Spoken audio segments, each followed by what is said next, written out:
Blue Line Baby is about that first time relationship you find with someone who has that curse of curiosity that completely outweighs any fear of repercussion. This person can be born out of a multitude of scenarios, but environment can play a pretty big part. Kensington, a neighborhood in North Philadelphia, is where Cambria was born out of. Cambria is a street that runs through the soul of this area and also a place where I spent a lot of time as a youth.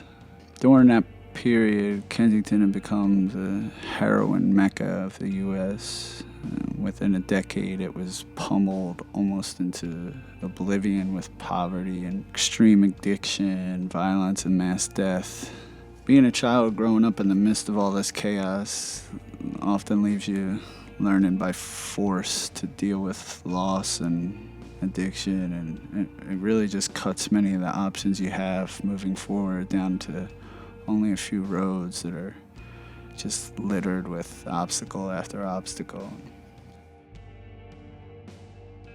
When we were creating the video for this, I didn't want to let my literal perception of the song interfere with the narrative of the treatment too much. I elected to take some advice from Mark McCoy, who directed the art for Dance On The Blacktop. We discussed the similarities between Cambria's desperation and that of Shakespeare's Ophelia, and ultimately how their current predicament, in addition to the impulsiveness, will lead to their inevitable demise. We took a look at Malay's depiction of Ophelia and drew from that. I brought in my friend Ricardo Rivera and his team at Clip Collective to take the setting of Malay's Ophelia and paint a digital orchestra in the forest around it. Rivera was able to take the forest and make it come alive and give it its own entity that's like seemingly stalking Cambria throughout the video with its allure and beauty, something nature does quite well.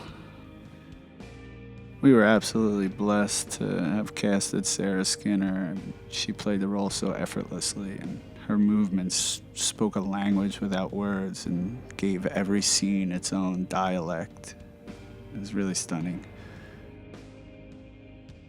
So, in a quite common, be careful what you wish for fashion, Cambria meets her end as she finally gets her hands on the beautiful but dreaded white chrysanthemum, which is a subtle nod to the burning bouquet we used in the art in the LP gatefold. She soon finds out she's meant to spend eternity with 4 dudes covered in mosquito bites in the woods. So don't do drugs.